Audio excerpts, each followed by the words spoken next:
ఇక డీటెయిల్స్కి వెళ్తే దేశానికి అవసరమైన వస్తు సంపద సేవా సంపదలను అందించేందుకు విద్య అవసరమని దానికి నేటి తరం విద్యార్థులు కృషి చేయాలని లోక్ సత్తా పార్టీ వ్యవస్థాపక అధ్యక్షులు జయప్రకాష్ నారాయణ్ అన్నారు.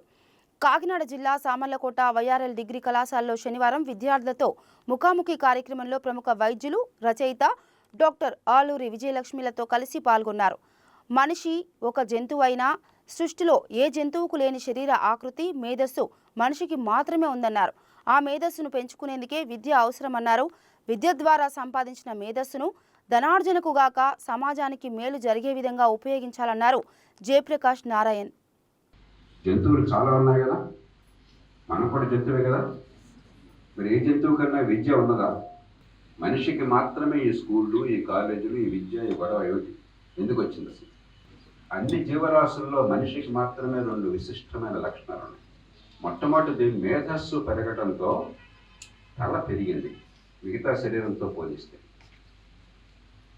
మరే జంతువుకు కూడా పుట్టినప్పుడు తల అంత పెద్దది ఉండదు. అదే సమయంలో నిటారుగా నిలవడం మొదలెట్టాడు మనిషి. మిగతా ఏ జంతువు నిటారుగా ఉండదు. నిటారుగా ఉంటే సరిగా ఉందంటే పెల్విస్ మీకు ఒక పెద్ద ప్రాణిని ప్రసవించే అవకాశం పోతుంది. రెండోది పెద్ద ప్రాణిని ప్రసవించే అవకాశం లేదు కాబట్టి తలేమో పెరిగింది, కానీ చాలా కాలం పాటు ఆ పిల్లల్ని మనం బయటకు వచ్చాక సాకాల్సి వస్తాం. ఒక్క మనిషికి మాత్రమే 14-15 ఏళ్ళు పిల్లల్ని పెంచితే తప్ప పిల్లలు తమంతా తాము బతకలేరు. ఇంకే జంతువుకి ఆ సమస్య లేదు. ఇందాక మీరు చెప్పినట్టుగా భాష అనేది మనిషికి మాత్రమే అర్థమైనవాడు. మీ అందరూ మా అందరికంటే చాలా పొడిగిన వాడు. ఎందుకని?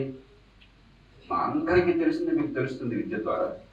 ఆ పైన కొంచెం మీరు నేర్చుకున్నా మాకంటే పొడుగుగా ఉంటారు. మా భుజాల మీద మీరు కూర్చున్నారు కాబట్టి. అందుకని ప్రతి తరం అంతకుముందు తరం కంటే పెరుగుతూ ఉంటుంది. ఈ రెండు కారణాలుగా చాలా కాలం పాటు మనం పిల్లల్ని సాకాలి కాబట్టి ఒక సమాజం అవసరమే. ఏ జంతువులకి లేదు, సమాజం అవసరమైంది కాబట్టి సమాజంలో నడవడం అవసరమే. ఎప్పుడైతే జ్ఞాన సంపద కలిగే అవకాశం వచ్చిందో జ్ఞానాన్ని పంచడం, ప్రతి తరం పెరగడం వచ్చింది.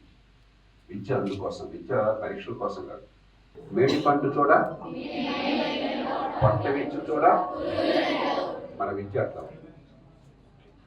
కాబట్టి ఇదేదో మొక్కుబడి అనుకోకూడదు. మీరు నాకు చాలా సంతోషంగా ఉంది ఇక్కడ. ఎందుకంటే మంచి విద్యా సంస్థలు మీ అధ్యాపకులు, మీ చైర్మన్ డాక్టర్ మాణిక్యం గారు, మరి మీ కరస్పాండెంట్ లక్ష్మీరాజ్యం గారు, పేరు కరెక్టనా, మరి ప్రిన్సిపల్ లావణ్య గారు, రవిచంద్ర గారు, మిగతా వాళ్ళు చాలా సమకూర్చి చేస్తున్నారు. ఈ పని చేయాల్సిన అవసరం లేదు. ఇక్కడ వసూలు చేస్తున్న ఫీజు చాలా అల్పం.